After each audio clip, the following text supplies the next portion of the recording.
Welcome to the Kashish मकू classes. इससे पहले हमने पार्ट 1 कवर किया था और आज हम पार्ट 2 कवर करने जा रहे हैं। जिसने भी पिछली वीडियो नहीं देखी वो जल्दी से जाके देख ले। तो चलिए इस वीडियो को शुरू करते हैं। 4th नंबर पे choice choice emergence well limited resources are to be use for the satisfaction of unlimited wants. Choice वो होती है जब हम अपने लिमिटेड रिसोर्सेज को इस तरह से यूज़ करते हैं कि वो हमें मैक्सिमम रिजल्ट देता है। फॉर एग्ज़ाम्पल, दो प्रोडक्ट है एप्पल एंड ऑरेंजेस। अगर हम एप्पल को परचेज़ करेंगे तो हमें ऑरेंज को छोड़ना पड़ेगा। अगर हम ऑरेंज को परचेज़ करेंगे तो हमें एप्पल को छोड़ना पड़ेगा। सपोज़ करो एक बंदे की इनकम है ₹5 और एप्पल का प्राइस है ₹1 और ऑरेंज का भी प्राइस है ₹1। अब वो बंदा इस तरह से ख़रीदेगा कि उसे एप्पल भी मिल जाए और ऑरेंज भी मिल जाए। या तो वो 3 एप्पल ख़रीद लेगा या फिर 2 ऑरेंज ख़रीद लेगा, या फिर वो 3 ऑरेंज ख़रीदेगा या फिर 2 एप्पल ख़रीदेगा। उसकी इनकम तो क्योंकि ₹5 है। बस यही है हमारी चॉइस जो हमें अनलिमिटेड वांट्स को हमारी पूरा कर सके, क्योंकि हमारे पास रिसोर्सेज है लिमिटेड। ठीक है। नेक्स्ट है scarcity and choice are inseparable. Scarcity और चॉइस अलग अलग है, ये दोनों सेम नहीं है। At the consumer level, scarcity mean limited income and choice mean allocation of income to purchase of different goods and services in manner such that maximize his satisfaction। Individual level पे, consumer level पे scarcity का मतलब ये है हमारी limited income. हमारी income तो limited है और चॉइस हमारी, वांट्स हमारी अनलिमिटेड है। तो चॉइस हमारी वो है हम अपने इनकम को कैसे एलोकेट करें कि हमें ज़्यादा से ज़्यादा सेटिस्फैक्शन हो। और at the producer level, scarcity means limited resources to the production of goods and services.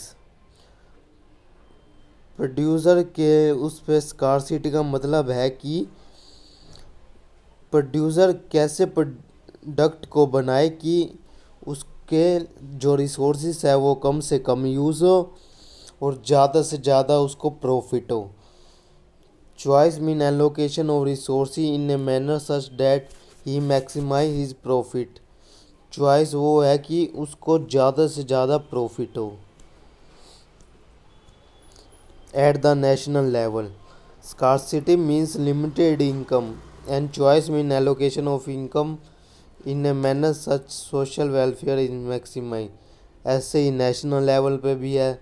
Scarcity का मतलब लिमिटेड इनकम और उसे हम कैसे यूज़ करें लिमिटेड इनकम को जिससे हमें मैक्सिमम सेटिस्फैक्शन हो। उसके बाद आता है micro economics and macro economics में डिफरेंस। माइक्रो इकोनॉमिक्स का मतलब क्या है? The term microeconomics has its origin in the Greek term micros, which means small, means an individual unit। Microeconomics वो है जो ग्रीक से ली गई है जिसका मतलब है स्मॉल। और मैक्रोइकोनॉमिक्स क्या है? The term macroeconomic has its origin in the Greek term macros, which means large. In context of macroeconomics, large means economy as a whole। Macroeconomics का मतलब वो है जो हमारे ग्रीक वर्ड से ली गई है जिसका मतलब है बड़ा। ये मैक्रोइकोनॉमिक्स जो है वो हमारे होल इकोनॉमी को कवर करती है। जो हम ओवरऑल इकोनॉमी को स्टडी करते हैं वही हमारी मैक्रोइकोनॉमिक्स है।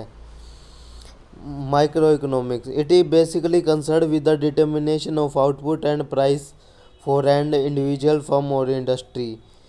ये एक पर्टिकुलर इंडस्ट्री का प्राइस डिसाइड करती है, वो होती है हमारी माइक्रो इकोनॉमिक्स। और जो मैक्रो इकोनॉमिक्स है वो aggregate output at general price level in the economy a whole. ये जितनी भी इंडस्ट्री है एक कंट्री में उसका प्राइस डिसाइड करती है। ओवरऑल स्टडी हम इसमें करते हैं वो हमारी होती है macro economics. Study of micro economics assume that macro variable remains constant. जब हम माइक्रो इकोनॉमिक्स की स्टडी करते हैं तो उसमें हम मैक्रो इकोनॉमिक्स से वेरिएबल को कांस्टेंट रखते हैं, और जब हम मैक्रो इकोनॉमिक्स को स्टडी करते हैं तो इसको उसमें हम माइक्रो इकोनॉमिक्स के जो वेरिएबल है उसको हम कांस्टेंट रखते हैं। माइक्रो इकोनॉमिक्स एक नैरो कंसेप्ट है और मैक्रो इकोनॉमिक्स एक ब्रॉड कंसेप्ट है। Thanks for watching.